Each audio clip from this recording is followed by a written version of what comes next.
Director Carol D'Elia, and our staff members on this project, Eric Stern, Beth Curda, and at the desk, Sherry McAllister.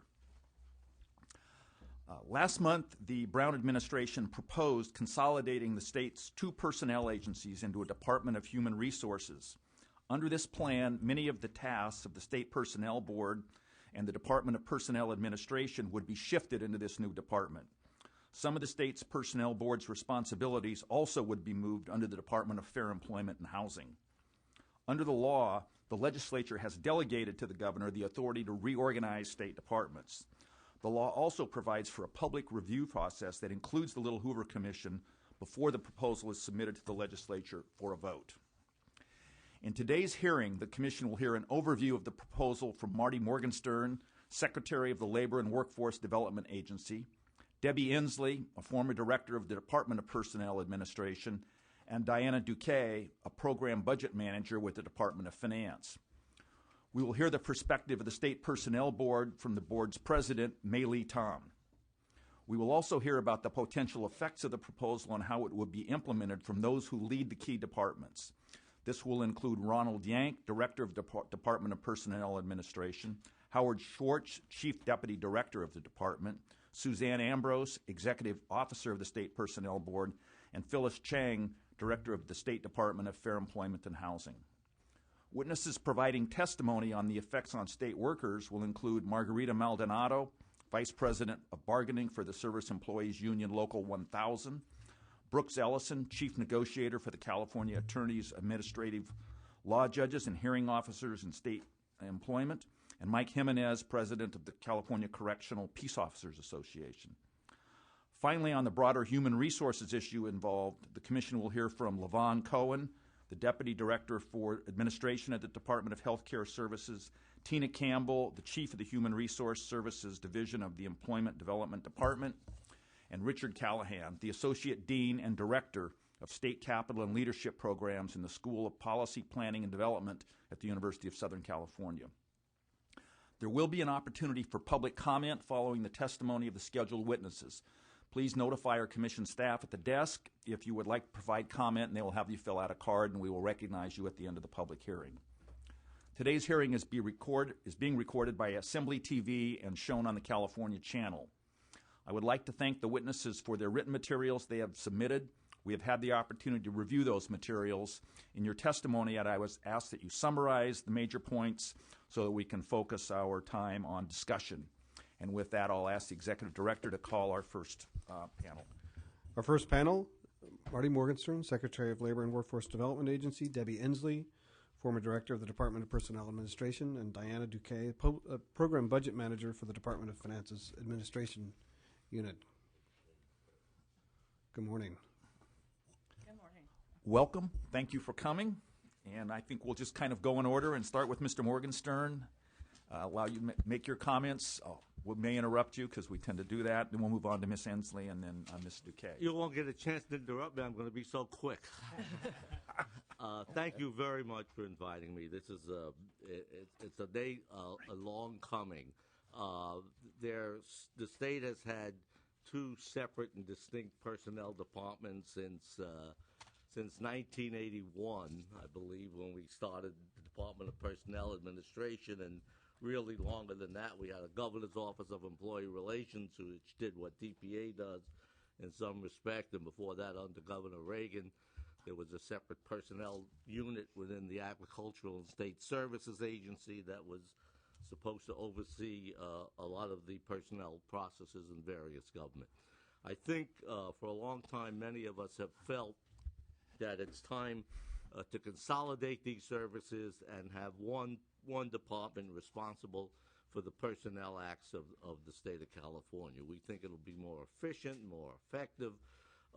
We think we'll have great savings by having a single personnel department, not only within the department, but it'll eliminate a lot of confusion and difficulty within all of the state government, where the various and we think that's where the we think that's where the even bigger savings will ultimately be in the various personnel functions of the many state departments, agencies, divisions, whatever, that won't have to be uncertain as to which agency to go to, not have to go back and forth between agencies for reclass and then setting the salary for the reclass, going back and forth between departments.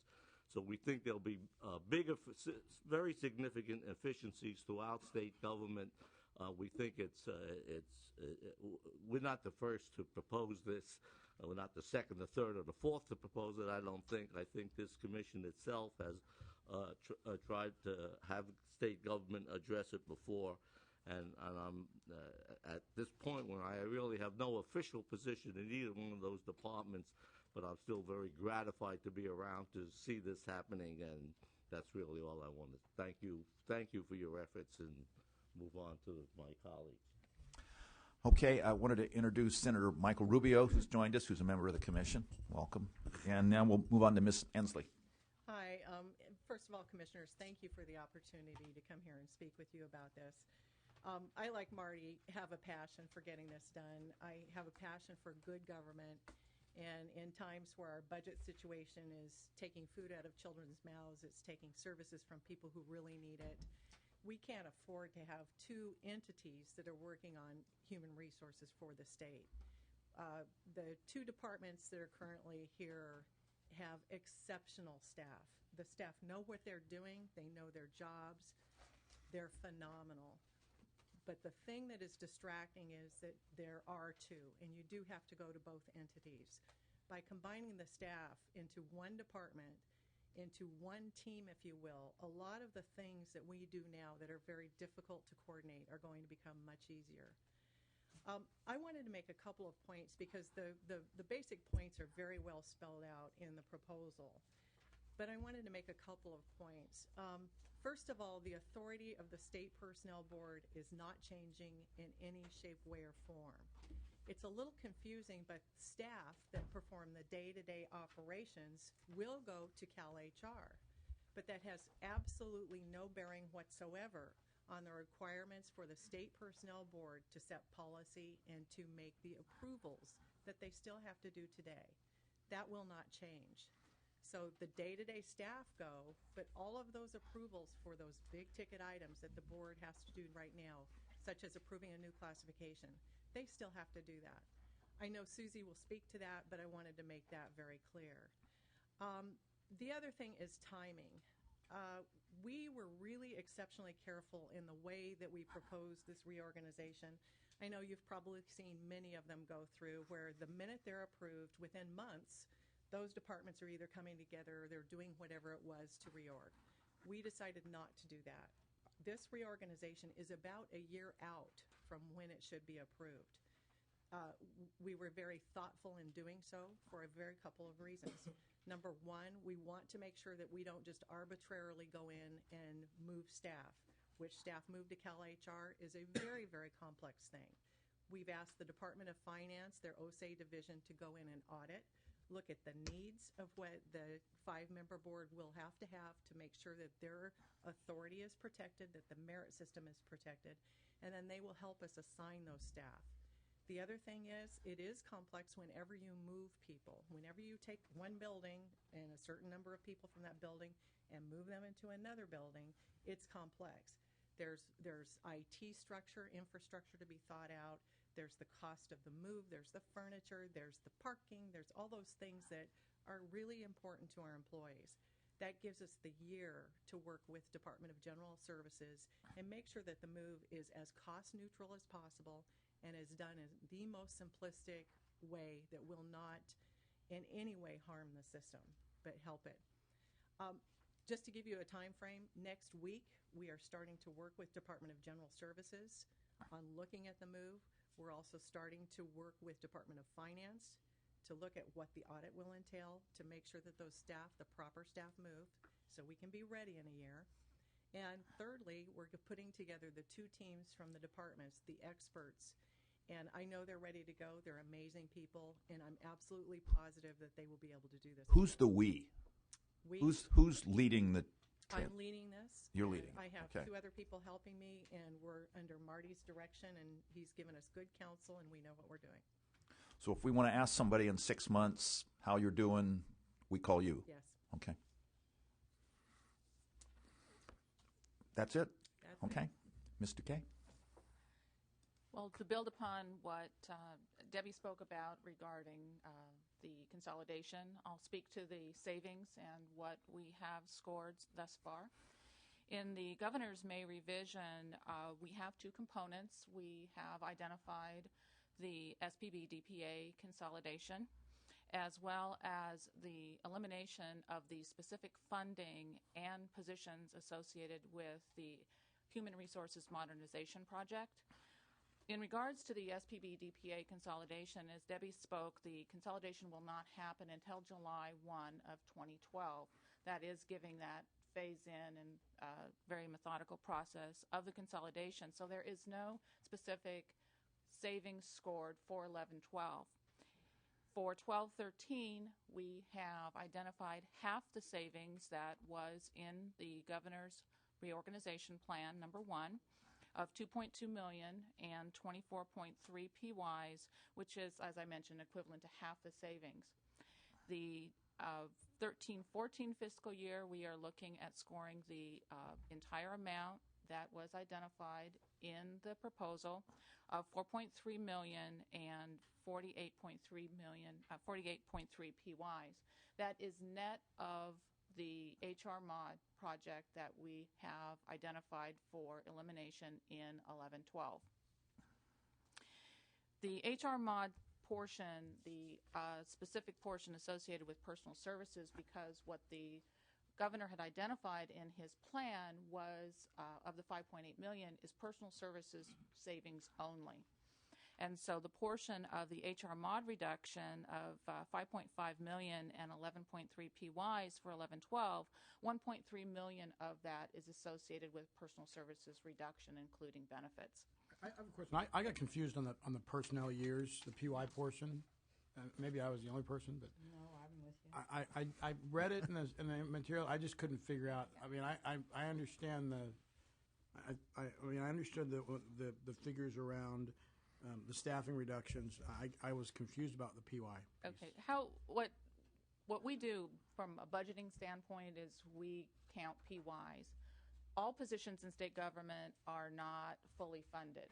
We identify that about 5% of, so if you have a position or several positions, we assume 5% of those positions at any point in time will be vacant. So we don't fully fund a department for all of their positions. And so when we talk about PYs, we talk about the portion of those positions that are funded. So you, in your, I think in Diana's letter, she has that the 2011 revision recognizes the phase, again, is approximately 60 personnel years, and a total of 12.3 personnel years identified as part of the HR mod. So the 60 personnel years is the actual funded positions. And it adds up probably about 64, 65 positions that are actual, that say have position numbers attached to them. So that 60 personnel years is 60 to 65 people. About 65 people. About 65 people. And then 65 positions that may not be people. the positions that may or may not be filled. Funded. They're funded, but they may not be filled. Correct. Okay. All right. And then same thing for the HR mod, just 12 positions. Correct. Okay. In the budget, it's staffed at 13. Okay. But now, and you said that there's typically 5% of are always unfunded Correct. and unfilled. They're not funded. I can't speak to whether or not they are filled. I can just say that's how we fund it. Well, if they're unfunded, so how could you fill an unfunded position? At any one point in time, when we develop the budget, we're looking, the Department of Finance funds when we fund the budget, we assume in our budgeting that a certain number of positions will be vacant at any one point in time. Which of those positions are vacant, for how long they're vacant, because it takes time to go in and out. But at any one point in time, we assume that approximately 5% over a year period, there will be vacancies that will not require funding. Go ahead. Commissioner Mitchell, anybody who operates a state budget knows that you may have, let's say, 50 positions, but 5 of those are going to be considered salary savings, and you don't spend that 5%. And I understand. I would just think that, I understand that that's how the FTE aspect of government works. I was just a little bit more surprised that of the 60 personnel or 65 positions, I would suspect that you say, okay, 5 of those would be your vacancies that are going to be your salary savings. But what she's saying is there's another 5% above that, or not. No, it's those five positions, but it may not be those 5 positions. Okay. It's just at any one point in time. So it's the 5 positions of the 65 positions total that are unfunded. Correct. Okay. That's where I was confused. But they don't tell you which of those positions. The Correct. management gets to Okay, choose. that's fair. All right. Commissioner Brewer? To piggyback onto what Commissioner Mitchell was asking, so in the act of consolidation, why aren't those positions eliminated? We will be identifying the positions, the actual positions that will be eliminated. But when Department of Finance talks about what we put in the budget and the savings numbers that we put in the budget, we always talk from a position of dollars and PYs. That's just how we budget. That's how the budget is developed. You'll see in anyone's line item, as Ms. Bradshaw mentioned, you'll see a position, you'll see salary savings, and then you'll see PYs. So when we talk about what we have identified, that's what we talk about, is that amount of dollars that goes with the PYs that are funded. Now, which specific positions that are going to be eliminated as a result of the consolidation or HR mod, we have those specific positions. We know what is identified in their budget associated with the HR mod line item. So just to follow up on that. Yeah. So the way you just said it is that the budget says there's 65 positions. There are 5 PYs. Oh no, I'm sorry, 5 salary savings. Salary savings of 5. Let's say salary savings of 5, and PYs would be 60. That's what total. It all adds up math-wise. That's just how. Okay, all right. Yeah. Okay. So in a crunch, you can always look at somebody's line and say, get rid of your salary savings, or you're definitely not going to fill your salary savings. And if you're looking at a PY reduction, because there's a certain, and it doesn't go to a specific 5. These 5 positions you can't fill. It is over a period of time. We assume there are extra. We don't fund all positions. It may not be a specific 5, but when you look at their, I see. Then there's you no savings because they weren't funded to begin with. correct. Commissioner Bradshaw? Oh, The wait a minute. Wasn't through. Okay, Commissioner Brewer, and then Unless we'll. you have something on So I that. was on just gonna point. comment. The assumption is that any department can't hire or loses people due to attrition, whether it be retirement or they find another job or they transfer, and a new person can't be hired. So just on the natural, 5% aren't going to be there. So they're not going to let you spend that 5%. They're going to take credit for it. Okay, in your written testimony, you talk about in the year 2012-13, the savings is estimated at $2.2 million. In parentheses, you say that $0.3 million reflects the general fund, Correct. and the rest of that savings is where? It's other funds. A great portion of both SPB and DPA's budget are not funded from the general fund. They're funded through reimbursements or another fund called Central Services Cost Recovery, where their budget's basically spread out because they are an agency that provides services to all of the State Department. So a great deal of their positions are not funded from the general fund. Okay, and then regarding HR mod, That's funded at $5 billion a year. And so what's going to happen with that money when they're absorbed? The money for HR mod for 1112, the 5.5 million of it has been scored in the budget as savings Okay. for 1112. For the total. Yes, in our towards efficiencies. And then I have another question about the relocation, and I don't know if you can answer this or maybe Ms. Ensley. In the background material, it said that when the merger comes about, the consolidation, that you'll be looking at 3 or 4 different options as to where to house them in one location. And one of the options was to purchase a building. And I'm wondering how much energy and emphasis is given to that. I know you need to retrofit and accommodate 2 departments, but 3 months ago the state was talking about selling off buildings, and now one of the options is to buy a building. I mean, can one of you address that? You know, I can. I think that what we were really saying is we're going to look at all of those options. Right now, the cheapest option appears to be using 2 floors in the building that DPA is currently in.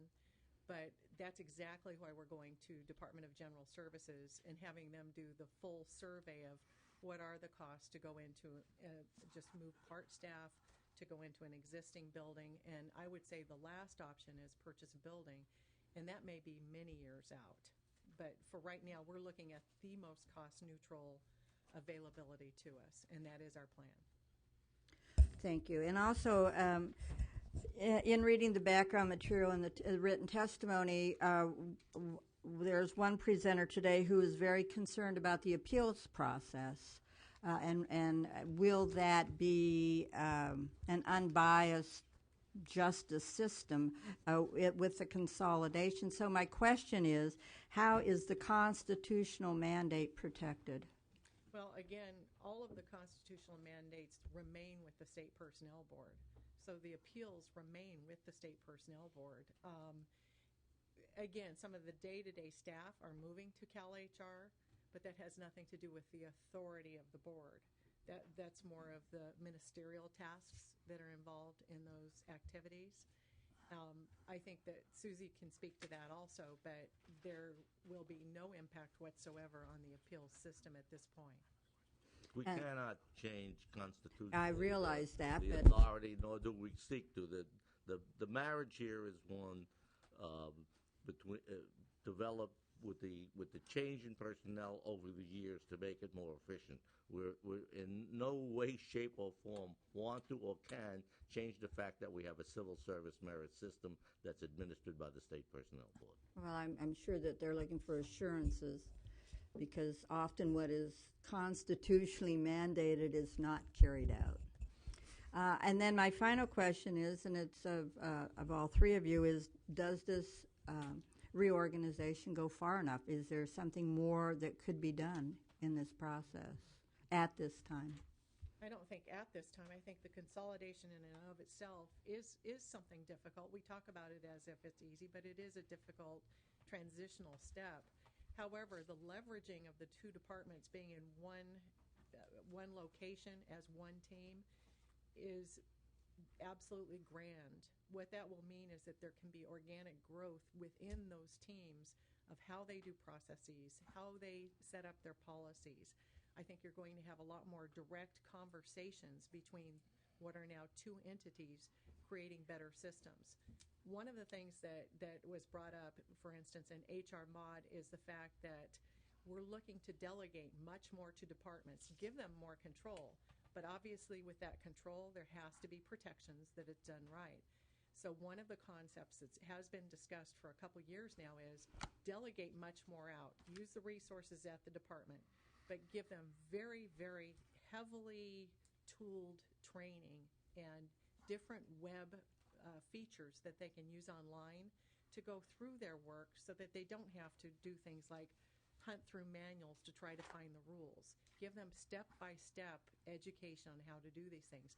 Make it easier for the departments. Let them know the rules. Let them go through them in a very task-oriented methodology.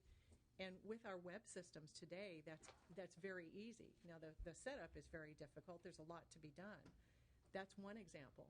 The second example, though, and Susie and I have talked about this, and I believe Ron has talked about this, the two departments will now integrate their audit systems so that when you do go out, you don't have these two touches on departments, twice as much time for the departments, takes them away from what their mission really is.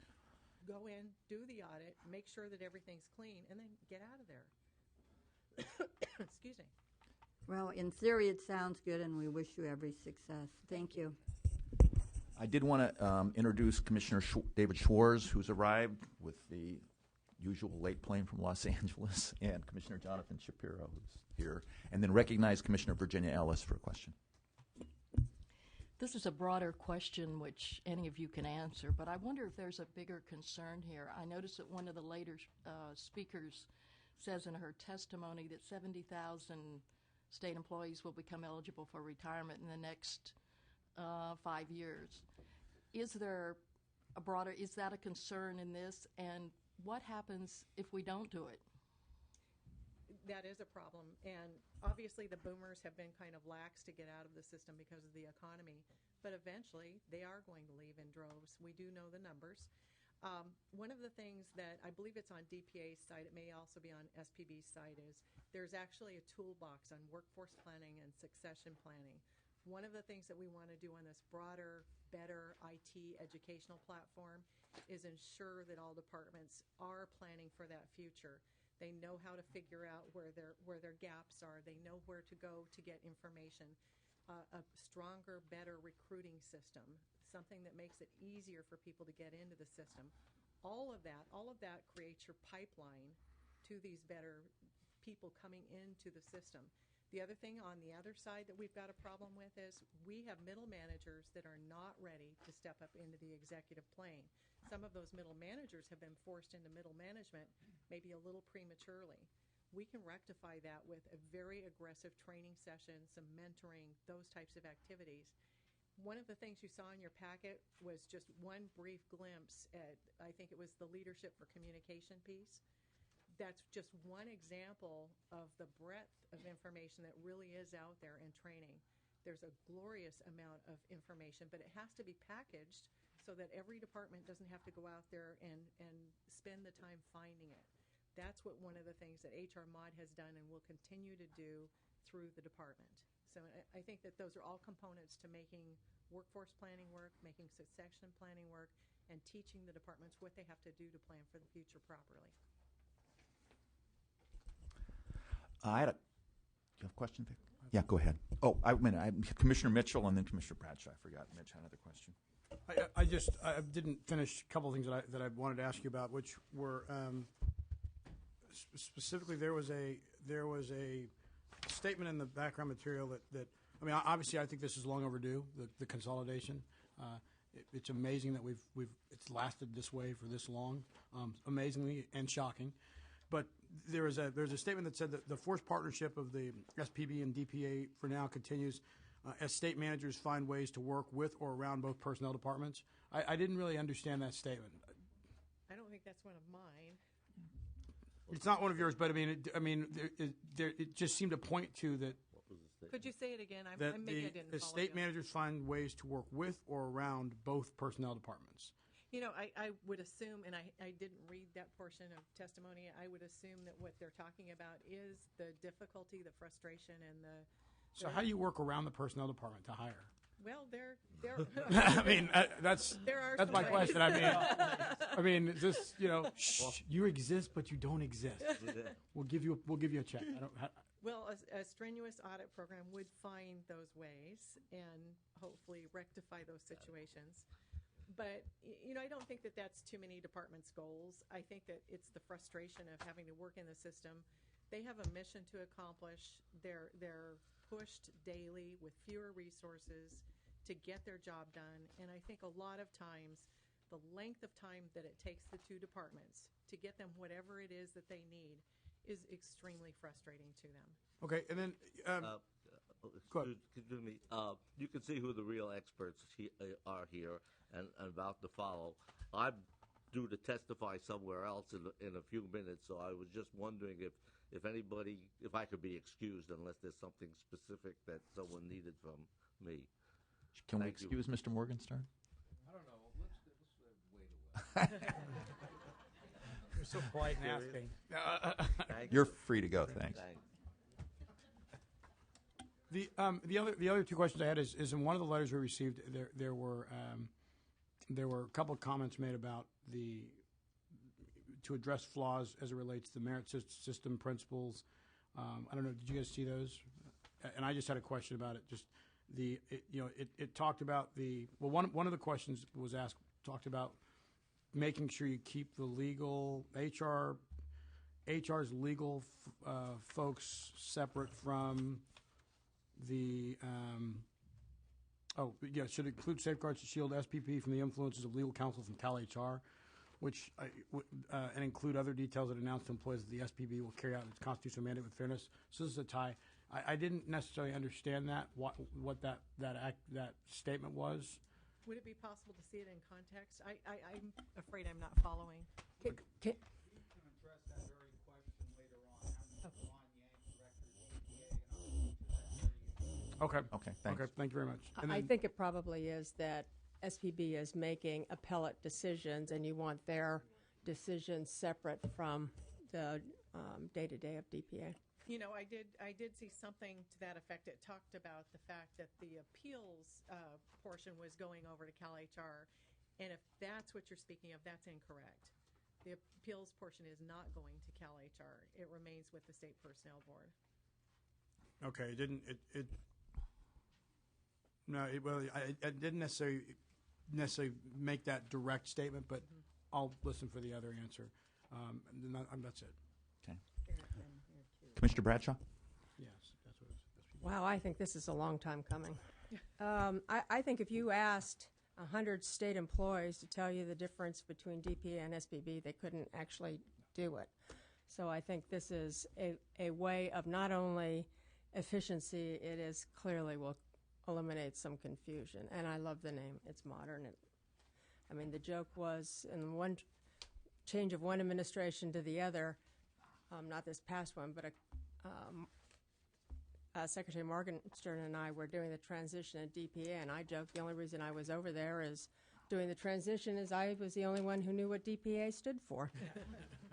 I guess my question is, do you think that this process, the consolidation and keeping the entities with their constitutional, particularly the SPB with its constitutional appellate and classification responsibilities, will speed up the process? Because I think that has been one of the real frustrations of both employees, managers, executives, everybody up and down the line, that things just don't happen rapidly, or at least not rapidly enough to meet the needs of many of the departments. You know, and I agree, and I personally do think it will speed it up quite a bit, because now, rather than ping-ponging between two departments before you can even get to the board proper when you need an approval, you will know where your package is. You'll know it's either in the approval process or it's with the board.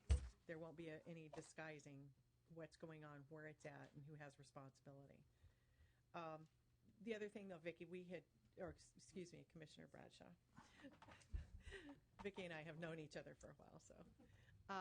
The other thing that it will do is I honestly believe that the employees of these two departments are absolute experts in their field. And by putting those experts together in one home, marrying them up, I honestly think that they will be the leaders to transform HR, hopefully to a modern system, similar to like the federal government. You can go in and you can figure out what anyone's level is very easily.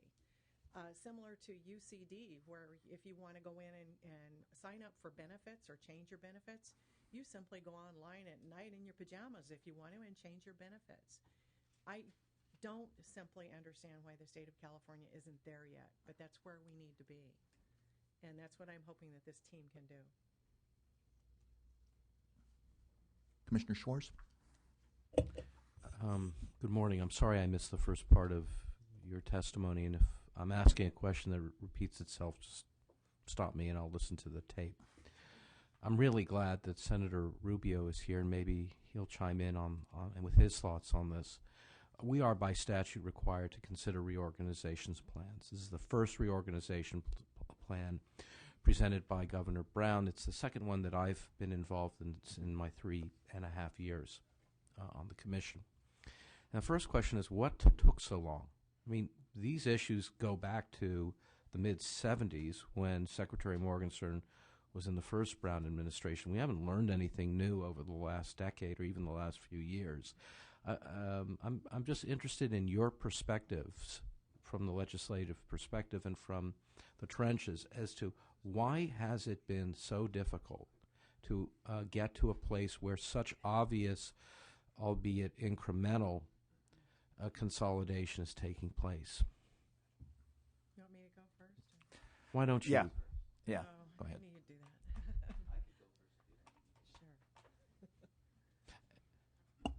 Sure. I wonder if I should switch chairs, though, for a second. Commissioner Schwartz, I think your point is, I think your question is also a point in that one of the failures that the California legislature has is its inability to manage, and it doesn't manage by design. One of the big differences that you have between the legislature and, let's say, local government is a city councilman or county supervisor or someone sitting on a special district is in one part a legislator in new ordinances, and in second part a manager directly overseeing the operations. In our governance structure in the state of California, you have the legislature and then you have the administration, and by design the administration has that oversight. The legislature simply funds and tries to set in policy laws that help it operate. What we do not do is look at how well we perform.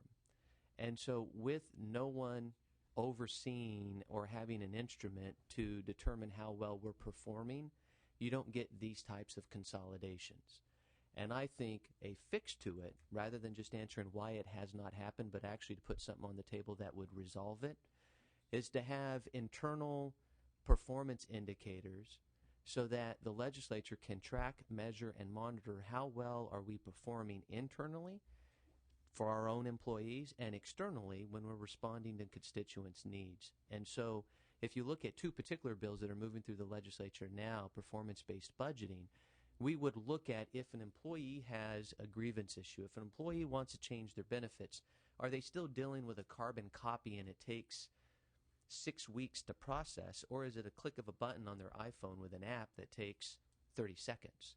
No one's monitoring these performance indicators, and thus we're not getting to where we're consolidating, innovating, and improving what we're doing. And so from my standpoint, having been on the job for 6 months now, I can tell you that the reason why I think many of these types of consolidations and changing the way that we're doing business is indicative of the fact that no one's tracking, measuring, monitoring our performance from a legislature standpoint, and I can only give you that. From an administrative standpoint, I've never been there, so I would have to then segue to the folks who are in those shoes. But from my standpoint, until we monitor how well we're performing, we'll never be able to determine which departments. I mean, why do we have, is it the tax board, the franchise tax board, and then we have the Board of Equalization? I mean, there's a lot of questions out there, and I think until before everyone runs off and twitters, I'm wanting to consolidate those two. I'm just using that as an example, but I hope that answers your question, not only from why I think it's occurred, but also how I think it can be solved. Let me rephrase it. I appreciate your perspective. It's not as if no one has focused on this. I think this is the 5th time in 20-plus years that the Little Hoover Commission's looked at this. I mean, this isn't news.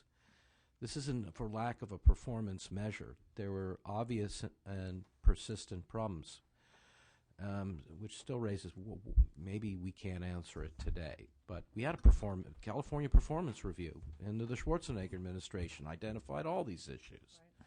It was discussed and approached in a sort of sideways fashion in '81 when the department was created. And it really gets to the role of sort of what we are doing here, not when we're considering reorg plans. I mean, we're at a point where something's happened. So obviously someone can do something, the governor can. But we're also at a point where lots of interventions have been made by the LAO and the Little Hoover Commission, good government entities that have identified these problems. You don't need performance measures to see the problems. And so I'm really asking a question, what do you think happened within the organizations that we are now proposing to consolidate that prevented this from happening until now? Let me follow up on one quick point. I think the stop-and-go mentality, you start a project and then it stops, is because it's not linked to the funding. The performance review, the blow up the boxes, I can't remember his name, that came and interviewed everybody. They created this new grid and this grand, but it wasn't tied to the budget process. The reason why I think things do not get done, and it leads it back to performance-based budgeting and tying it, you get things done when you tie it to the dollar. And so I think that's the reason why, in large part, aside from politics and everything else, but because it wasn't linked to the budget process. Money's a great motivator. Oh, it's great. Maybe we should hear from our witness, because thank Thank you for that. I appreciate it. I did want to add just one other point, and I don't disagree with anything that you said. I don't know the prior strife and the struggle to consolidate, why it didn't happen. I can tell you the difference this time, and hopefully that reflects on why it didn't happen last time. I think it has helped tremendously that Marty and the governor had the vision to pull the consolidation out of the departments. Because remember, the departments are engaged in their day-to-day activities with fewer staff than they had years ago, many more duties than they had years ago. They are struggling. But if you pull out just a few leader positions and say, you go off and do this, use the experts to help you, I think that has been the major difference this time versus other attempts at consolidation. And I have to say, I have been met with nothing but reason and logic and grand assistance from both departments. Which is a change from the background material we saw. Because it said that SPP fought. Commissioner Bradshaw? I think there are a couple things. There have been, anytime you create something, you have people who are vested in the outcome of whatever happens, good, bad, or indifferent. And I think that in the case of SPB and DPA, I think we've all known, even within DPA and SPB, that some changes had to be made over the long period. The question was, when is everybody going to be in the right mindset? And clearly, everybody's kind of gotten there. And this process has kind of gotten around, which has always been the biggest stumbling block, the constitutional issue. And how do you protect that constitutional, the protections that are afforded within the Constitution? So I can congratulate you on that. While I think the budget process is an incentive, we've seen consolidation or elimination after elimination go through the budget process and get killed in the budget process. There were some 20 committees or boards, panels that were proposed for elimination in 2009 for the budget process, and I think only one got eliminated. And one of them hadn't done anything in 10 years, but they had stakeholders who came out of the woodwork for them. So I think I've come to the conclusion you have to propose something multiple times till people get it in their minds that there has to be a right time. And I think Secretary Morgenstern, the administration, have done a great job of taking the opportunity, which is now, to drive some of the efficiencies that all of us have thought were long overdue. Budget being a primary motivator. Unfortunately, speaking of the budget, I've got to run to session now, but I really appreciate it. To the administration, I'd like to echo, it's long coming, but I really appreciate taking action. And the ability to do so, to have that capacity, is appreciated. And it helps us when we go back to the district and we're walking through the produce section of grocery stores and folks say, well, what are you doing? Yeah. Tell us, when you get to point to something and say, here's an inefficiency and we're fixing it, I think it builds that level of trust back into that we can solve small and big problems, and so I appreciate it greatly. Thank you. I had a couple of questions. The point of any consolidation, reorganization is often cost savings, and that's certainly at the front. And then as Senator Rubio outlined in his comments, but part two is sort of how do we do what we do better and more efficiently and more effectively. Have you as yet, and he talked about performance measurement, have you as yet identified your performance metrics and your measurements, what you do today and what you expect to do later, by which we could ask you 2 years from now what it looked like then and what it looks like now, and what measurement indicators you'll be using? Do you know what those are?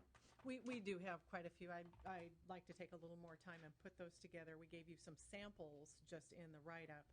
But yes, there are some very simple ones in terms of time turnaround, in terms of the streamlining of the processes, et cetera. I had a book back there. I'm not even going to use it, but just to let you know, there's something called the Classification and Pay Manual. It's this big. I would love to come to you in 2 years and say, it's this big, and by the way, it's online. Mm-hmm. That's really what needs to happen. Okay. So, but we'll be able to ask you that. Even if we do a follow-up on this a year from now, we'll be able to ask you that question. You'll be able to tell us. Yes. Yeah, Vicki. Diana, do you feel comfortable that the savings are realistic?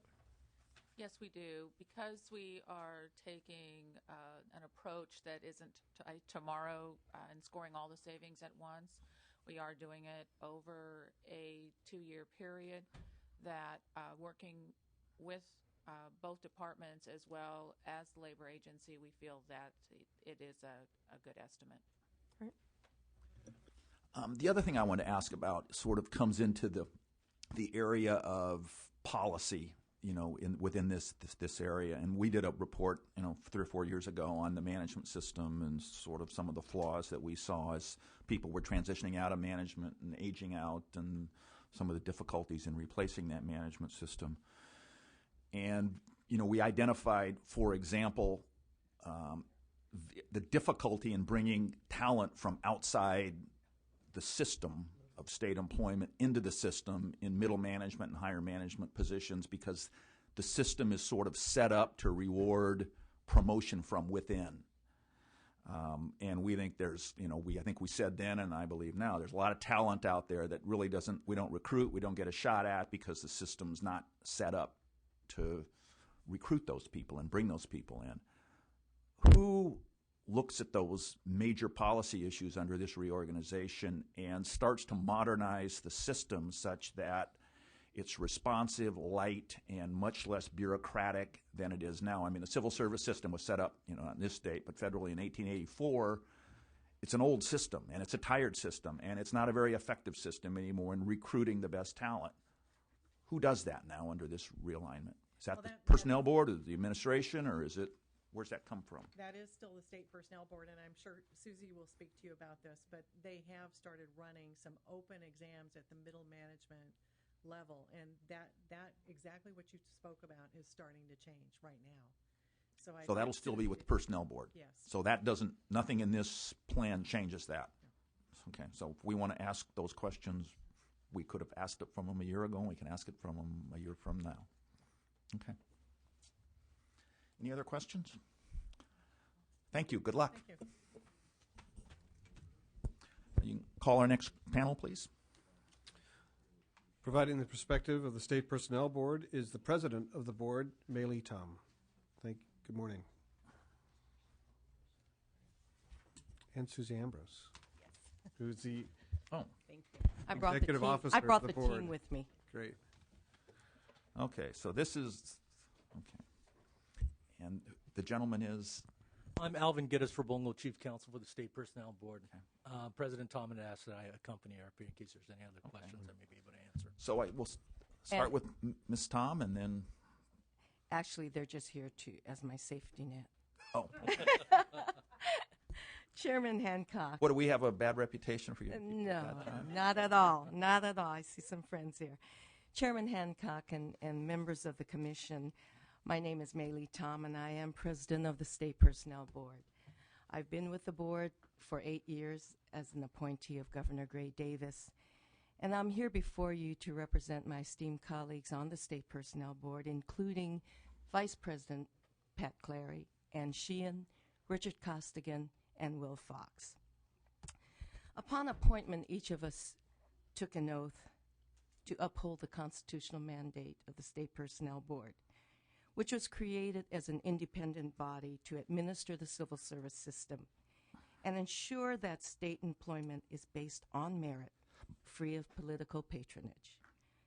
The board provides oversight of the selection process and exercises its authority to hear, investigate, and make recommendations on alleged violations of law or rule which are brought to it by employees, applicants, and members of the public. The board ensures that job seekers and employees are afforded their rights and protections under the law.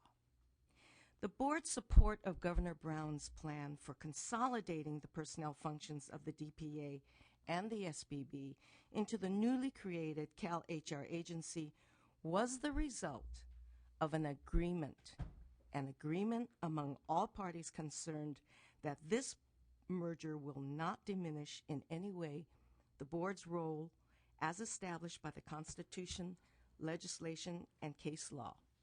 The board's constitutional independence is not merely a theoretical idea. It has provided a real safeguard that state employment is based on merit. This constitutional independence is appreciated by departments and affected labor organizations alike, as evident from their reported concerns that SBB's constitutional functions remain undisturbed. With this agreement in place, the board fully supports and is committed to ensuring the success of Governor Brown's plan to create the Cal HR agency, as we see that this merger providing potential cost and staff savings in personnel operations, while at the same time providing more efficient services to the administration, state employees, and applicants. We are currently collaborating with the Labor Secretary and DPA on the details of the merger to ensure success in streamlining government while maintaining SPB's constitutional independence. We're also hopeful that affected stakeholders will continue to share their concerns and ideas on the merger, and any resulting legislative proposal will truly reflect this collaborative effort. We look forward to supporting and guiding the implementation of the new Cal HR agency and the new vision for the future of California's human resource operations. I thank the Commission for allowing me the opportunity to express the State Personnel Board's position on this effort and be happy to answer any questions. Any questions of Ms. Tom? Thank you. Oh, wait. You didn't get off that easy. Mr. Bradshaw. I totally understand the need and the desire and the advisability of maintaining the constitutional separability of the board. So that's not what my question goes to. My question goes to, after some experience with Cal HR, would the board be open to looking at if all the responsibilities of the board now should remain with the board, or if some changes in the future as you see this evolve, if that would be appropriate, except for the appellate function? You follow what I mean? Yeah, I think, Commissioner Bradshaw, that's a little difficult to answer, only that the constitutional mandate involves more than just a disciplinary aspect. It provides the oversight of the merit principle, which really encompasses a lot of broad responsibilities that we need to implement and exercise to protect the merit principles. So I can't personally promise or commit. I understand that. Yeah. That's what I'm asking is not for you to say at this point you support anything other. What I'm saying is, after some experience with a consolidated administrative function, if it becomes clear that the merit concept can be protected, I do think there has to be an appellate process, so I'm not arguing that issue. But if there are parts of what are considered the merit function now that really are part of the ongoing administration of an HR department or an HR function, if that also could be consolidated, would the board be open to at least looking at that in the future, not supporting it now, but simply looking at greater efficiencies going forward? Absolutely, because I think what has been lacking is the very fact that there hasn't been enough openness and there hasn't been enough effort to communicate and to look into new approaches and new ways so that we could operate much more efficiently cost-wise. And with that, I believe with that philosophy, we definitely would be open to that. Well, I've always found Susie cooperative. She is. Very lucky. Very lucky. Commissioner Schwartz? Thank you. I have a couple of very, I hope, quick questions. Could you give me an example where the SPB has needed to intervene recently to protect what you call the merit principle? I have staff. Can you give me one, Madam President? In terms of protecting? A recent example where the SPB intervened to protect what you've called the, quote, merit principle. I think that... I mean a specific example, not a generic example that we do classification, specific examples of where you believe your commission, your board, has actually done something to protect what you call the merit principle. I can't use names per se, but I do know that our board is instrumental in making sure that the minimum qualifications for classifications are subject to review to make sure that that individual classification requirement does not apply to any specific individual, that the minimum qualification applies to all applicants who meet the certain qualifications for that position. There's often cases, I shouldn't say often, excuse the word, but there are cases where sometimes where we have to review classifications where the minimum qualifications can directly relate to individuals. And that's something that we watch in terms of protecting the merit system. Oh no, staff has. Has that happened? I mean, with what frequency do you believe that there have been these instances where you perceived as a board a job classification tailored to fit the characteristics of a particular employer? It's almost like a bill of attainder in reverse. That strikes me as a highly unusual set of circumstances, and there certainly has to be another example that you can discuss openly besides that.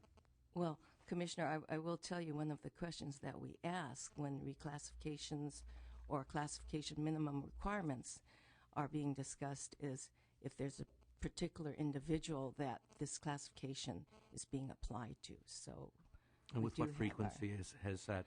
It depends. We have, and that's just one example. Can you that's provide just one example with other examples other than what you just showed? Well, a lot of the cases that we deal with has more to do with the appeal cases. The merit principle on the day-to-day function review is done by staff. The cases that come before the board is primarily based on employee appeals, whether it's based on discrimination, based on promotions. Okay, I appreciate, and I'll separate out of the question the appeal process, because I understand the point that there's a utility in having that in place. Right. But separate from that, I'm trying to understand what you as a board do. I have to tell you that many of those cases where they oversee merit policy does not come to the board's level. It's handled by the staff level. If I can just add, what the board does not do is is handled by the executive officer. So anything that the board does not hear itself is by statute delegated to the executive officer. So, we do handle a lot of those types of matters at my level, and they don't make it to the board. A kind of a recent one in the last 2 years that we've been working on involves a department where we had received a number of complaints from applicants for a particular department, and based on that did an investigation and determined that all of their, or like 80% of their examinations were in violation of the rules. And we brought it before the board. The board immediately abolished all of those lists, revoked the delegation of that department, ordered the SPB staff to conduct an audit and to develop new examinations. And will the staff retain that kind of investigatory and auditing power post consolidation? Yes. Why can't that be done by the Cal HR entity? I think that it's important that the board itself have a staff to conduct audits, because it is currently and for several years, the way the board's constitutional authority has been exercised is through kind of paper processing. We are constitutionally mandated to administer the civil service process. And the way that has been done historically is to process transactions. What this proposal does is it takes all of the day-to-day paper processing functions and puts it into the Cal HR department, joining it with the paper processing that DPA does. And the board now will be able to focus on really administering and ensuring that the civil service process and the merit principle is upheld by departments. Currently, I think there are a lot of departments, most of the departments know that we are so mired down in processing the day-to-day transactions that for the most part, the audits we're able to do are identified by somebody and brought to our attention. After consolidation, how large a staff will you have? Yeah, it is. We haven't. How much have you asked for? Well, we haven't gotten there yet. How much do you anticipate asking? We really need to work with finance on that. How many do you have now? 169. Right. Okay. We have. This is a question that I'm getting to with Commissioner Schwartz is that in the letter, you guys, I know you have 169 employees, and you mention in the letter that that the units are staffed by approximately 65 positions that hear appeals of employee disciplines, administer civil service statutes under the rules of the board, and then you say, in addition to that 65 positions, you will need a number of positions in order to advise the board on merit policy, provide the board support in prescribing probationary periods and classifications, provide consultation to line departments, perform necessary audits. So I'm a little confused about, the intent of the reorg is to create more efficiency and streamline and et cetera, et cetera. But again, based on the fact that you're a $25 million budget with 169 employees today, and you seem to be asking for, based on, I could be reading this wrong, 65 positions that you need for just the one part, and then based on what you've written, it sounds like you still need another 160 positions. So that would leave you 4 positions short. And I'm being facetious, but that's what it sounds like in the letter. Really, finance has an audit function. They're going to be able to come in the next few months and determine what we will need. Our vision is to be able to do audits on a 3-year basis. So if we can audit every department every 3rd year, then they can do the math and figure out how many staff we would need to do that. But now you say advise the board on merit policy. So give me an example. I mean, how many people really need to advise the board on merit policy? I mean, is there different classifications? Is that a long list of people? No, I mean, I don't. The vision is that all of the processing. Okay, so let me just give you an example of what goes before the board and how it gets there. Classifications is a perfect example. A department decides that the classification, the job spec that is written for their classification doesn't really work. It's missing something. It was written back in 1965, and they need to update it, okay? Technology has entered into the industry, and it doesn't account for that. They work with DPA. DPA, the union, the department, all get together. Depending on what the issues are, it could take anywhere from 6 months to 2 years for them to work that out, okay? They then write the specification. They submit it to the board staff. We take a look at it and review it for merit. We have to keep in mind that there's going to be an examination. We have to be able to validate that exam. We look at the knowledge, skills, and abilities and determine whether or not the way the job specification is written, whether the job analysis will support that, whether it's going to have a discriminatory effect on a class of persons, okay? Those are things that DPA, the union, and the department don't consider. They're not. That's not part of their analysis. Okay. But now you're getting the job done today with 169 people, but you also have a 20% vacancy, and you're still getting it done. Right. Well, yeah. I mean, it's a challenge. Okay. So, but if I can just finish okay. my example. Okay. So it comes to the board staff. We look at all of those things. We might find something wrong with it. We kick it back to DPA, the union, the department, and we have to tell them this is what's wrong with it. You need to rewrite it so that you take this piece out. Okay. So let me ask you this question though. Is a fault? This is Commissioner Schwartz asked this question, and I think kind of you breezed through it, which was you gave an example of they found something wrong with exams, and then said that 80% of your exam is wrong, and you have to start all over because it was wrong. How did you miss that to begin with? Good question. I don't know. We had, years before that, had provided that department exams to use. But don't all exams and they have hadn't to be used approved? it. I mean, I'm assuming that all exams have to be approved before they're actually provided. So Commissioner Schwartz asked a question. You said, here's a great example of why we're necessary. But in your example, 80% of the exam was wrong, was already out on the streets, and you had to go back and correct the wrong that had already occurred. So maybe this is what points to why the consolidation is going to be important and going to be good, because you won't miss things like this. But that function would transfer, Commissioner Bradshaw, that function would transfer over to Cal HR. Let me see if I can help clarify why the process is so vastly different than it is in most private sector experiences. The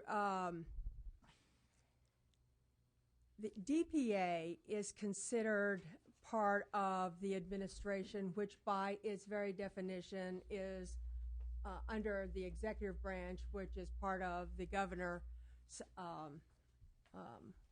office. Yes. So what the constitutional protections on the merit was supposed to protect the changes between administration to make sure that it wasn't politically driven. It was, in fact, a merit system, correct? Correct.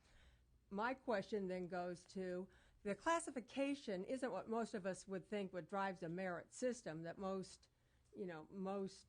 personnel or HR functions could probably handle it, which went to would they be open to looking at further consolidation if it looked like it had gone far enough and that we could all feel comfortable that there wasn't going to be, it was going to be appropriately reviewed, and the appellate function would still remain with SPB on even the classification, but the general running. But we're not there yet because it is still defined as part of the merit, and that goes constitutionally to SPB, correct? It depends on how broadly one defines the, quote, merit principle, because it could be seen. Well, they brought their attorney, so maybe he could answer. That is the big question, and that's something we're in earnest working with right now with Secretary Morgenstern and his legal counsel, really determine what is that line. Commissioner Schwartz, you're absolutely correct. It is a free-flowing concept. What it first started out in the Constitution was a very humble statement about classification of certain issues. With the advances in technology, the growth in employees, the influence of the collective bargaining agreement, what is merit now is shifting quite a bit. We're looking at, on a very rudimentary basis, examination. What should they be tested? If an applicant gets a clear list of what the minimum qualifications are for a particular job, and that applicant can list what those qualifications are, well, then that's how you should measure that individual. The question in a particular department scenario may be, well, are they asking questions pertinent to what is listed to that applicant? Or they're assigning additional points because of other factors not listed. Commissioner Mitchell, you mentioned about, well, why didn't you guys catch it at the inception? I believe that aspect of SPB's function, the examination, was delegated to the department many times ago. We pulled the delegation in this instance when we found out they did not adhere to those principles. But to address... The responsibility was delegated to the actual appointing authority that we went into audit. To create the exam or the criterion for creating the job classification? Well, in terms of how they administer it, what the exam questions are eliciting. Are the exam questions eliciting what is listed as a minimum qualification? Or are they eliciting information that is not required? For example, if the job doesn't require a college degree, do you assign more points to a college degree? Maybe if you'd like, because that's the right thing to do, maybe that needs to be listed in a minimum qualification. So that's one aspect. I understand, but yes, you're sir. just making my point, though, is if you're delegating that authority to a department, right, then then why do you need that? Why should you have that function? I mean, why shouldn't that? I think the question is, yes, if SPB remained as the appellate function, including what you now consider, or what now is under the domain of merit, but the administration went to Cal HR, would that satisfy the constitutional requirement for merit? I mean, I think that's the question. That's the underlying question. Rather than SPB having the ministerial requirement and the appellate, if the combined Cal HR had the ministerial with the appellate remaining separate and part of SPB, would that satisfy, by the way you're reading the Constitution, the merit qualifications? Again, the way we've been discussing those very concepts, where do you draw the line between ministerial? I mean, when we talk about the board retaining the policy division, the audit division, that's really trying to give life or breath to what does it mean to administer in a civil service system where you issue out the policy.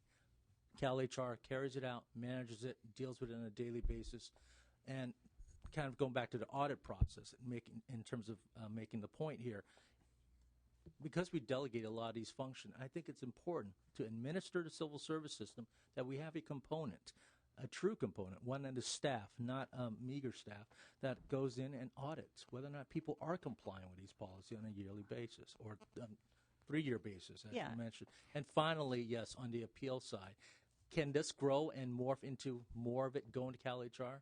I think the board is very open to that. I mean, that's why we're here. That's why we're behind the reorganization, and we're going to look at it as we go along. Let me try to bring this discussion to close the loop here and provide some historic factors, too. I don't know if some of you are here, like I know probably Commissioner Bradshaw, but when I joined the board, I do know that the board's workforce was reduced by 40%. And what that did was it weakened the board's position to provide any oversight, any auditing function to monitor whether or not the merit principle there was compliance to the merit principle, because there was delegation to departments. What we're hoping this consolidation will do, it will provide SPB finally with an effective tool to oversee the merit principle and policies.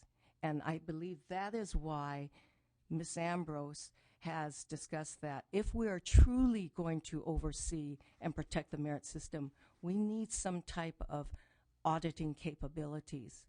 And this is why I believe Ms. Ambrose had recommended these positions because we weren't able to do that. We were totally stripped of 40% of our staff when I joined this board.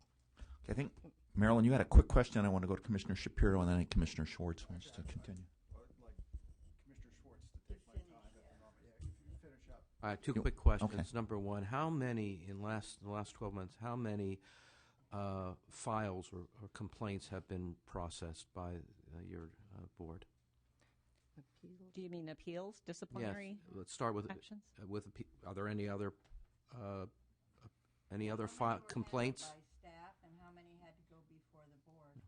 Well, all of the disciplinary appeals go before the board, and we processed I think we closed about 2,700 cases last year.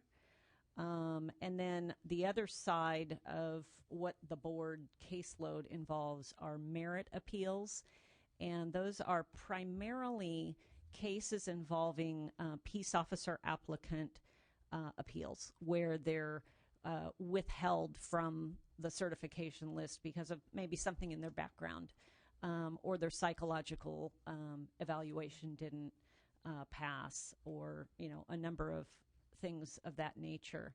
That number is much greater. We have been working on reducing our backlog. 4 years ago, when I came to the board, we had a backlog of about 8,000 cases. We're now down to about in the 500s. So a lot of that has been just working on the backlog. But that's primarily what the board sees. They can, decide up to, 50 to 100 cases a board meeting, and they meet twice a month. The Merit Systems Protection Board, the federal, analog in some ways to what you folks do they have an auditing function? I do not. I'm honest. I do not know that aspect. Well, who does the auditing for the federal examinations and classifications? Again, I'm not I don't certain know about that aspect, but the way we're set up is we're supposed to do that. Right, and as we look to counterparts that seem to be working reasonably well, have you guys considered, perhaps since the Merit System Protection Board, which has some investigatory capability and some review powers, to hear complaints from civil servants, I just don't know whether they have that kind of auditing function. I suspect that the classification and design of application test certifications is left to the Department of Personnel Administration, the OPM. Again, I think these are wonderful concepts we're presently talking about. The question is, do we move there today or not, in terms of if that's a function that SPB has normally been carrying? And I think Commissioner Bradshaw's comment is very instructive on that. That's the whole point. Right. I mean, if you can consolidate an entity and shift over to a entity in a more streamlined fashion, the essentially HR business of designing the test with the appropriate sort of testing qualifications and understand what the market is. That isn't necessarily a merit issue as much as it is a question of getting the right person in the job. I mean, Chester Arthur wasn't worried about the test so much as he was worried about grasping office seekers like Charles Guiteau. And it seems that the idea of the personnel board and this elastic definition of the merit principle has gone very far from its original principles. Anyway, so much for my soapbox speech, but I am concerned that we haven't looked hard enough at trying to refine to make it more effective. You shouldn't have 8,000 backlogs. You shouldn't have to be processing 50. Well, great, you pushed it down to 500, and you're to be commended for that. But something's not working if you took over a system when you joined. It's Ms. Ambrose, right? Yes. We had 8,000, Yeah. so. Yeah. All right, thank you. But Mr. Shapiro had a question.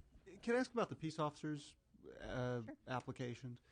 Are these applicants for local police departments? No. These are State. purely state.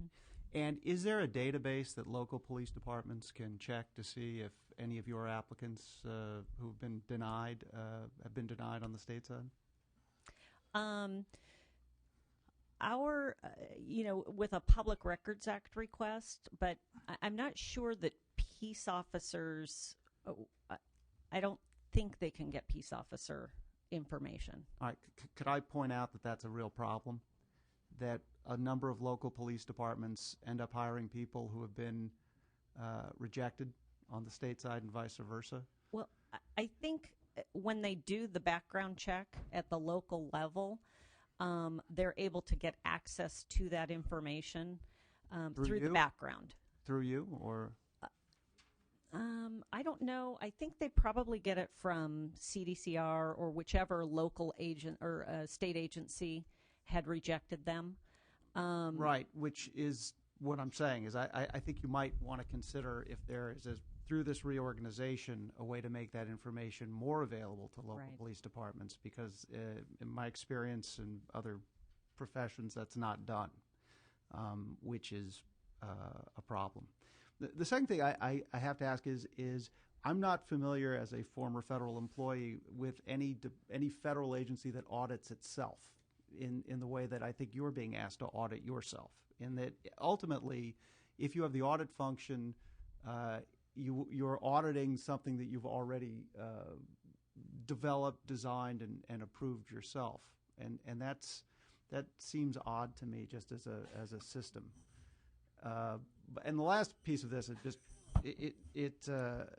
we once had a party where we served wine, and at the end of the night, my wife, who doesn't drink wine, combined all the bottles of Chardonnay into one large bottle of Chardonnay on the theory that it's all the same.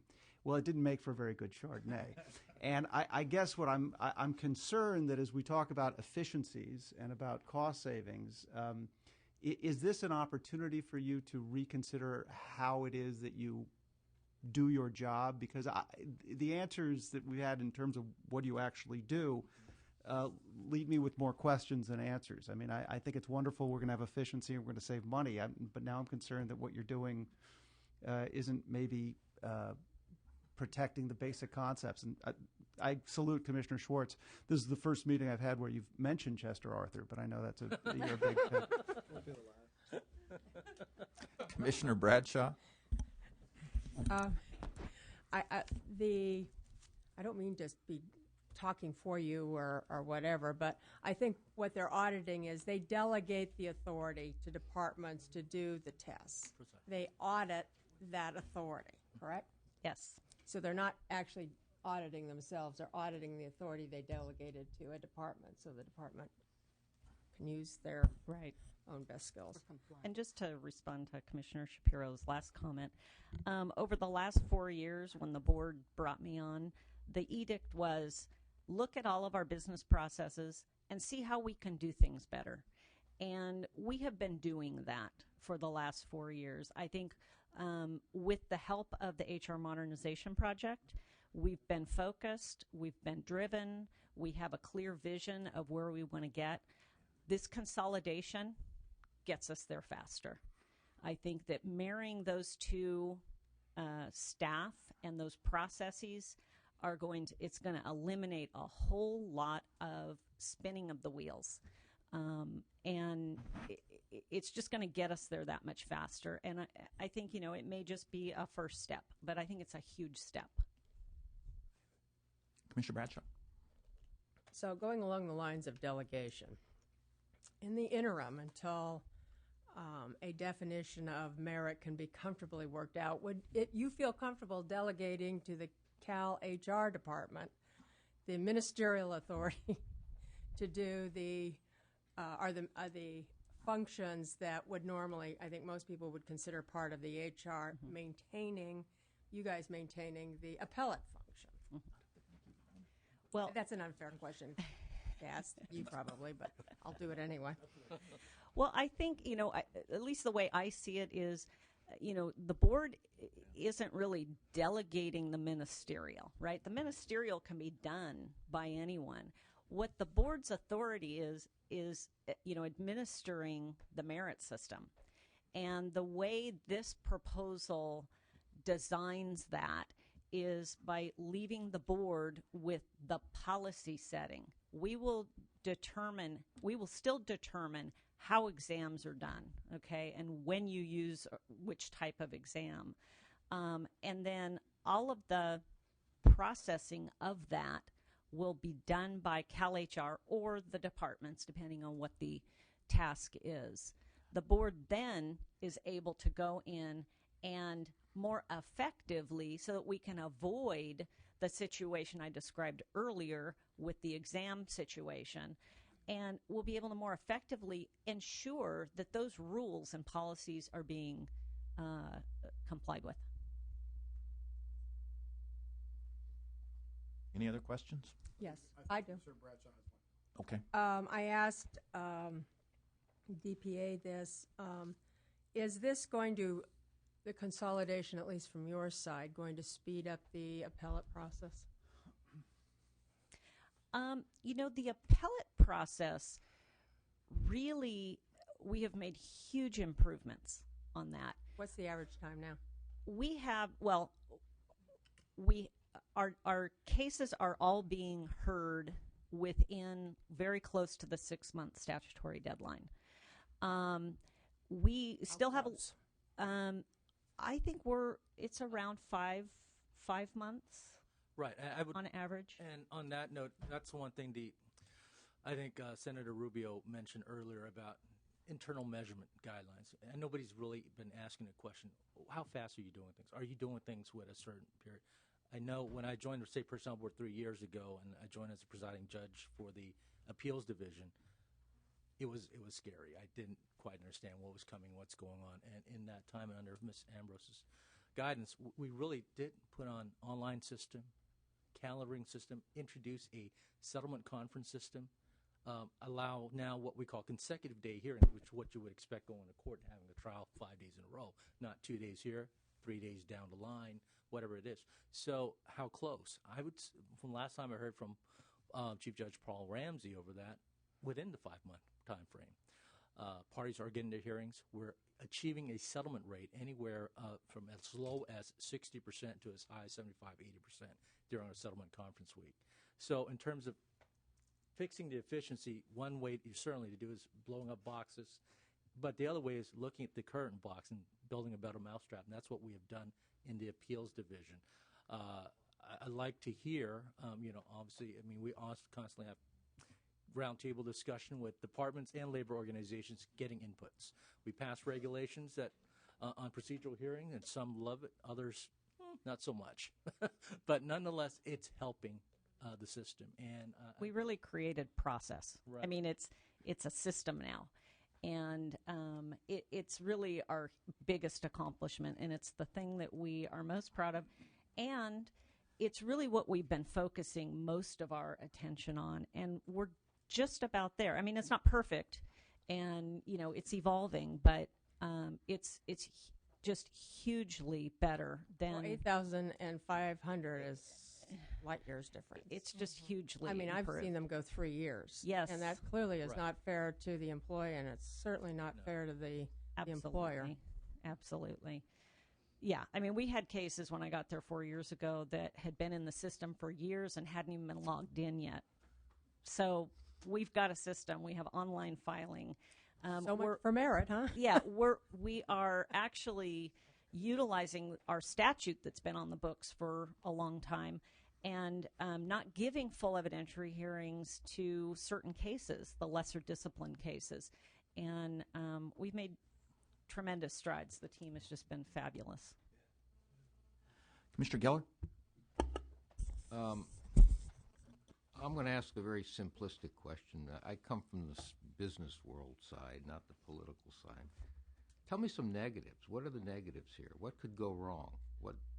Every time we do consolidations and so forth, it all sounds great, but there's a negative. There's a list of potential negatives. What are the negatives here?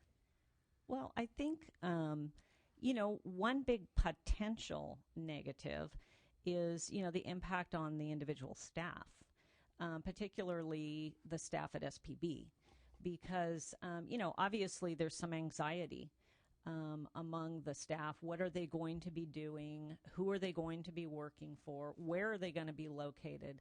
I think, that's our primary focus right now. We're trying to disseminate information as we get it. We're looking forward to, after this hearing, sitting down with, DPA and really kind of going through and figuring out, okay, we're basically consolidating our admin shops. Those are the folks who are going to be most impacted. Our managers are going to be most impacted. And really figuring out, okay, where do you have holes? Where are we going to have duplication? What options can we give these folks? Maybe some retraining, redirect them to some other, functional areas. And that's really the biggest concern right now, is the impact on our individual staff. We both have fabulous staff, and we're going to be able to incorporate all of them into the new department, but some of them may not be doing what they're doing now. But the what is it, 5.8 million or so savings that's in this package, you're 99% sure that'll be effective, or are you looking for slippage, or how do you focus on that? Meaning we'll be able to achieve that? Yeah.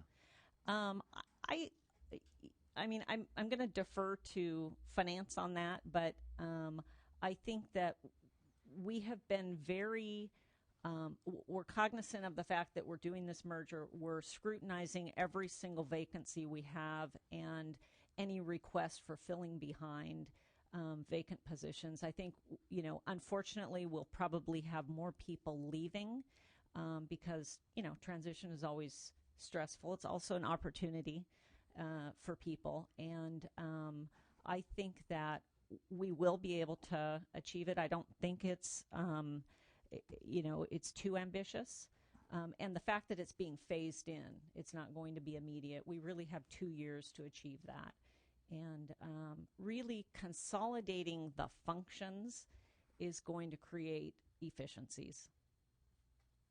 The reason we might sound skeptical is we've heard these before, and sometimes the savings materialize, and other times, as in the Department of Corrections, that not only don't materialize, the costs go up by a lot. So, if you don't know what your cuts are going to be, it's hard to say. Well, and I think in this instance, where again, when you're reading the letter, that's where my concern is that what you're saying is we have vacancies and we need to fight to keep a bunch of these positions, and at the end of the day, if after the consolidation there's still 168 positions, then I don't know how we've become more efficient or how we're actually going to save money. Yeah, I mean, I can identify specific program areas that the board will not be doing. I mean, there are whole units of work that will be going over to CalHR. The board will not be, we will not be developing examinations. We will not be validating examinations. Those things just aren't going to be done by us. But staff members transfer over? Yes. So you will see a reduction in staff? The board most definitely will see a reduction in staff. You've seen the board. okay. Thank you very much. Appreciate it. I'd like to thank you, and I'd like to make some conclusions myself here. First of all, I welcome the questions from all the commissioners. I've learned myself that the State Personnel Board needs to do a better job in clarifying its role and its responsibilities. I thank you for the questions, and I also thank you for the questions and issues raised of how we can make this consolidation effort more efficient. Thank you very much. Thank you.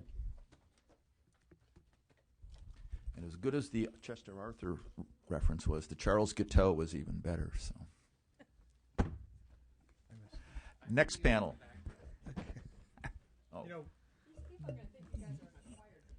B author once said.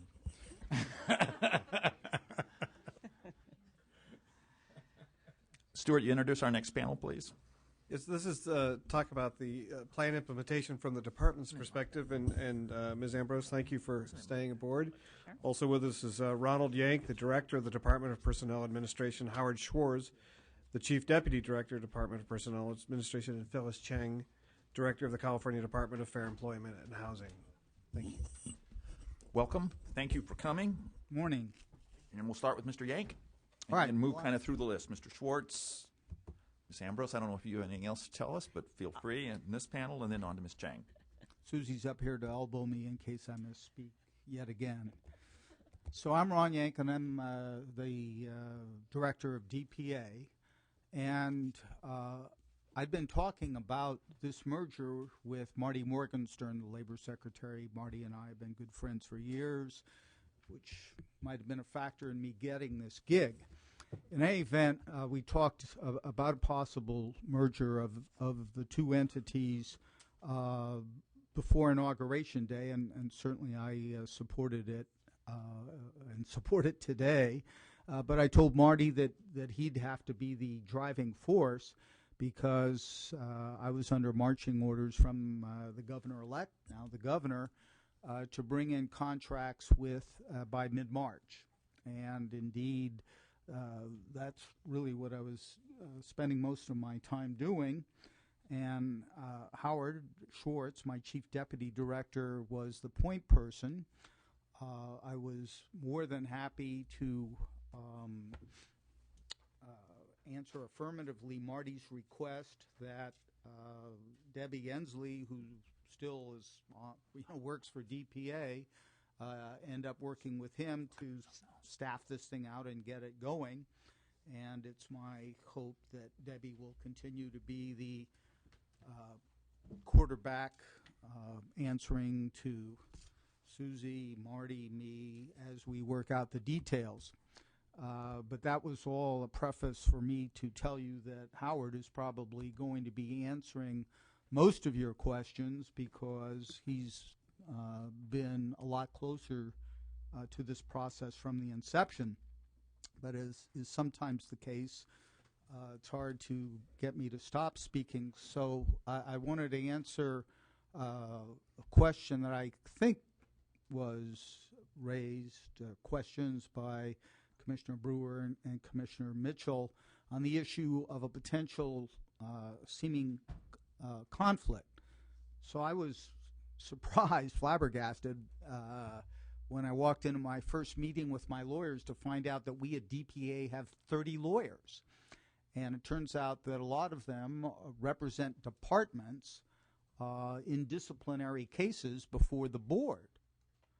And I immediately turned my mind to, gee, doesn't that look like an unworkable situation and so on? And the answer is no, because I thought of the stare, at least me in the face, analog of the National Labor Relations Board, which has a general counsel's office. And unlike our PERB, if the general counsel decides to go to complaint against an employer or a union, the general counsel prosecutes the case itself. The office prosecutes it in front of, the board. And that's the same kind of situation we can have here of dropping of ethical walls such that none of the lawyers in my shop are ending up communicating with the ALJs or any of the people over at the board shop. I want to ask a question I think raised by Commissioner Shapiro.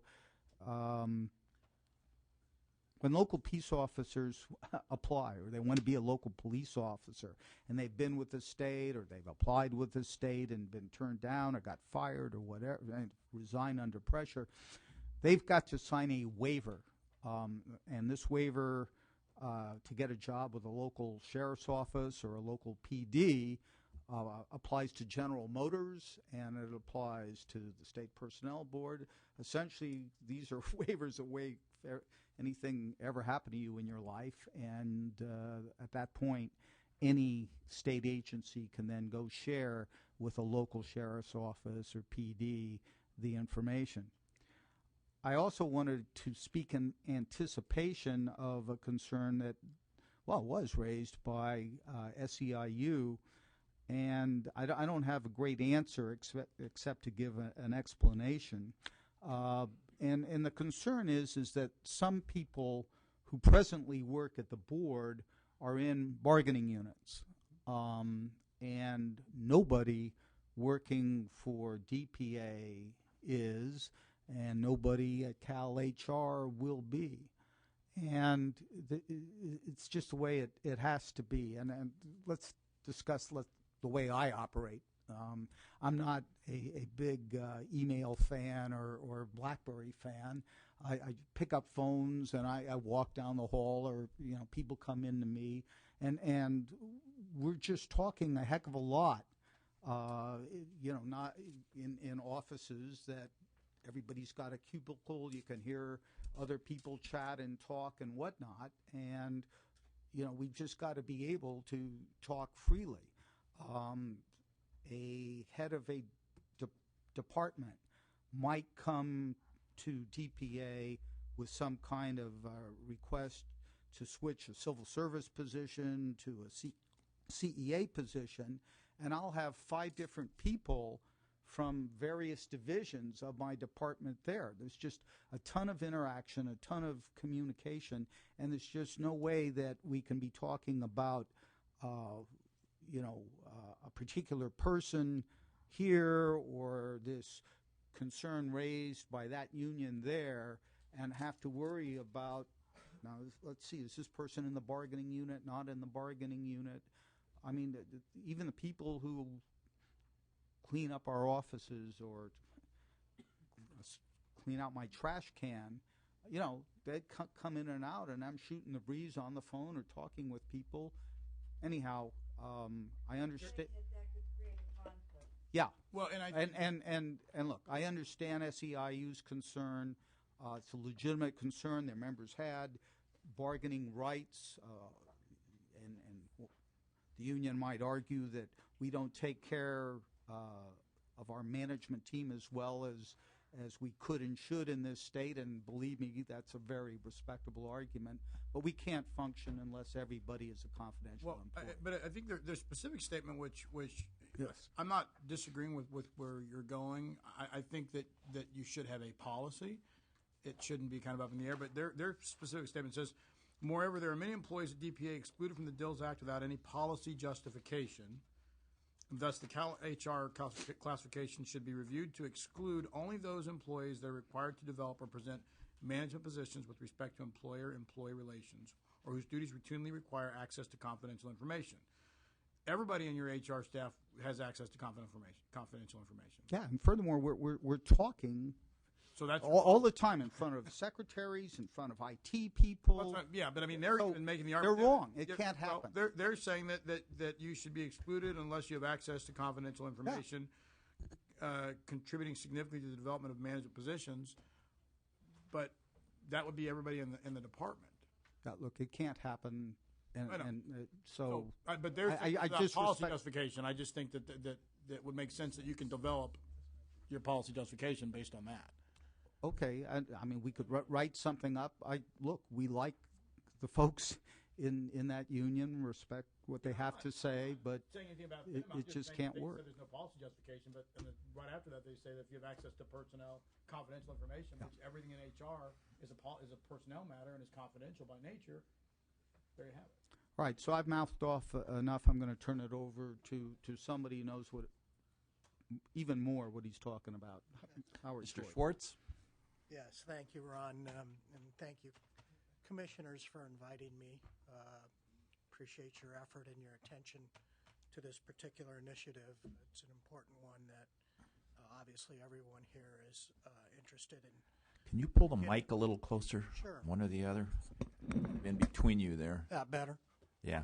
Okay, I can hear myself echo. Okay, so let me get into it at kind of a high level, and then I think if I can take just a few minutes, turn it back over to you guys to ask some of the tougher questions about where the downsides are, where the risks are, what the challenges are, and we can sort through those things in a question and answer format. What have we done already? As the plan is developed, Ron mentioned that early on, first couple of months of this administration, he was entirely engaged in negotiating collective bargaining agreements with 6 of the unions that hadn't come to agreements with the previous administration. and handed over to me largely the task of working with Marty, Debbie Ensley, to put together the consolidation plan. Over the course of the first several months of this year, we had many meetings. Susie Ambrose, Debbie Ensley, Dave Gelb, Marty, occasionally Ron, myself, plotting out the going forward plan, putting the details together in the plan that was ultimately submitted to you, and thinking about some of the problems down the line and how we were going to cope with them. Where we've led today is, I think we've already got a good start on trying to solve some of the details that are going to challenge us in the next 12 to 24 months. Debbie Ensley, as you've already heard, is firmly ensconced at the labor agency and is in control of the project. We plan to supplement her staff with a couple of additional folks that we've been vetting already that will, together with Debbie, form the core of an implementation team. We figure we need approximately 3 people, including Debbie, to work full-time on both the kind of what I've described as the physical and the analytical challenges of putting the two organizations together. In that regard, what we think we will do shortly after this process is concluded is develop a project plan. The project plan will probably look over a horizon of about, well, I'm going to say the next 12 months, looking over the horizon of this coming budget year. And the project plan will include a kind of a variety of subject matters. One is communications. As we're engaged in this transition, people will want to know what kind of progress we're making, what kind of decisions we're making. And we're going to need to have a method of communicating that back to you, back to the legislature, back to the administration, back to the unions, back to the departments. And all of that needs to be thought through and put together now in terms of a communication strategy, a communications calendar, who's going to be communicating what to who. We'll also need to develop a strategic long-term plan, and that is the things that we want to get accomplished maybe in the next 2 to 4 or 3 to 5 years. A lot of that will be necessary to at least think through at a high level now in order to make certain decisions, for example, IT decisions. I think ultimately the goal of one of the goals of the new Cal HR is to try to take advantage of technology, try to put online training, more and more training materials, put online more and more exam materials, put online more and more information that departments can go to and use as a resource, and to make sure that those types of IT assets are available so that we can, reach down from one corner of the state, from San Diego to the Oregon border, from San Francisco to Lake Tahoe, and touch basically, the myriad, the thousands and thousands of workplaces with information about how to resolve HR problems, how to get through the day-to-day operational problems of their work sites. We need to know what kind of IT assets now we're going to need to have that kind of capacity 3 to 5 years from now, or maybe sooner. We also need, of course, to talk about the immediate problem of space and equipment, the physical component of this transition. We've already touched upon this. There is no ultimate determination yet of where we're actually going to be. That's going to be investigated here in the next handful of days or weeks with the Department of General Services. We need to know that sooner rather than later. And then in this project plan, once that's determined, we need to know what kind of space we're going to have, how it's going to be designed, what kind of equipment, both IT and otherwise, we're going to need to populate the workplace and help us get the job done. Nothing that you're doing, forgive me for interrupting, is working toward a target or a goal or a requirement in terms of budget reduction, right? Right. So that's great. You're going to do all the necessary heavy lifting associated with the consolidation, but no one has set a goal for you to say at the end you ought to reduce costs by X%. Well, I think the Department of Finance has set the goal. And, they had two, I can't quote them off the top of my head, but Diana Duque was here earlier to talk about the both position reductions and the dollar reductions that are anticipated to be recognized over the next 2 budget years. Not necessarily savings in 11-12, but we will realize savings in 12-13 as well as 13-14. And if you don't meet that goal? Well, I suppose there's always that possibility, but we anticipate meeting that goal. And let me tell you what the theory is as to how we're going to do that and where the problems may be. Well, before you do that, though, Sure. Mm-hmm. We've spent some time here talking about the IT capabilities in California. Mm-hmm. I mean, you're talking about IT, you're talking about all of these. Do we have that capability? Are you able to do all of this? I mean, this is real easy to say that you're going to have it so that everywhere in California can have an IT availability. I'm not so sure we have that availability in California. I don't know the answer to it either. And Well, then part how of what can we the- start a project if nobody knows the answer? Well, it's part of the process of assessing what it is that we're going to need 3 to 5 years down the line. What we do know is this, is that there is a lack of personnel,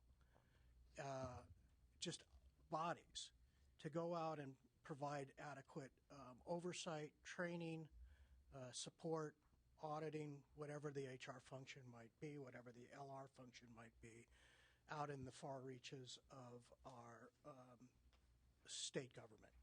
And the only way that we're going to solve that problem on an ongoing basis is to take advantage of IT resources. And so, that is part of the challenge that we face, and that is developing, putting together the two organizations and then developing a strategy to confront these kind of IT demands that will be on the horizon for us, not just in the next 2 or 4 years, but on the on an ongoing basis. So, we know why it is that departments are out there kind of on their own trying to figure things out, and that is we just don't have enough manpower to go out there and work with them. So the solution ultimately is going to be IT. Wait, listen, I'm going to partially disagree with my chief deputy. I mean, some of the stuff we're doing in HR Mod, we already have, and we're already putting out training sessions online. I don't know the appropriate little slang word. Thank you. Webcasting for middle managers. So I think we've got a certain amount of momentum there. I don't think Howard is saying, well, we need to invent this magic thing that's going to solve a lot of our training and oversight problems.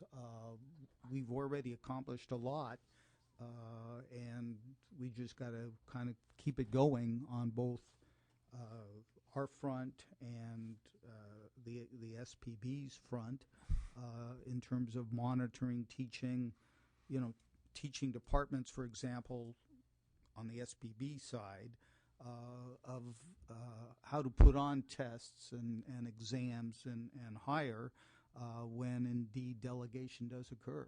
So all of this IT looking at, trying to figure out how you're going to use it and so forth is all being done internally by state employees. Nothing is being outsourced to IT companies to do? Right. Why? Because we can do it and we can do it cheaper. Yes. Generally, I mean, and better. I'm familiar with the pom-poms waving for outsourcing, and sometimes it has to happen. You want to go ahead and build a bridge across the San Francisco Bay Area. You're going to need some real specialist pros to go ahead and do those piles. I don't think we dig them into the ground so they hold the bridge up. But, you know, in a way, it's almost the opposite of this consolidation effort, because it is people in our shop, state employees, who know their departments best, et cetera, et cetera, et cetera, and can craft the lessons instead of having to deal with the great widget software company that we're going to have to teach about the lesson plan, et cetera, et cetera. So too many et ceteras. But I don't think outsourcing is any... I'm just asking the question. I'm not trying Sure, to... okay. Anyhow, that's why we don't haven't outsourced to date. But what I'm interested in is, and correct me if I'm wrong, it's going to take 2 to 3 years to figure that out? Is that what you said? No. I think what we're trying to do right now is put into place a long-term strategic plan.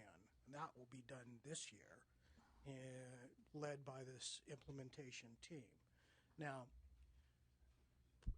I think Ron it was important for him to point out that there are already a lot of IT resources, HR resources in place, but that's not complete. The list of things to do is going to go on, and the importance of reaching people electronically, I think, is going to just, magnify us as we go on and on. We need a long-term strategic plan now, though, to understand the resources that will be necessary, the IT resources that will be necessary for HR, the new Cal HR, to carry out a communications plan on HR and LR projects on an ongoing basis. That's all I'm saying. If I can just address this last point. Okay, and then we'll go to Commissioner Shapiro. Okay, just quickly. There are a number of things that SPB has done to automate. I mean, we've automated over 100 exams. You can now access them 24/7 online from your home, get your list eligibility instantaneously. We are partnering with DFEH, putting together webcasted AB 1825 training for sexual harassment prevention that's required of all state supervisors and managers. It's going to save the state countless dollars. Insourcing and doing it by webcast with the... You're involved in sex harassment prevention training? Yes. That's considered part of the merit principle that you falls under your mandate? It's statutorily. The statute says that you're supposed to be giving training to state personnel about avoiding discrimination, gender bias, et cetera, in the workplace? Yes, we also administer and oversee the civil rights program for the state. It's been given to us by the legislature, and that's one piece of it, is sexual harassment prevention training. And so we're going to be putting on webcast seminars and train all state supervisors and managers for free. I think that the question is that, I mean, I think everybody, and I won't speak for everybody, but I would just make the statement that, that aspect would normally fall under Cal HR and any other normal structure. Right. And so, but you're saying that in statute, it's mandated that you teach.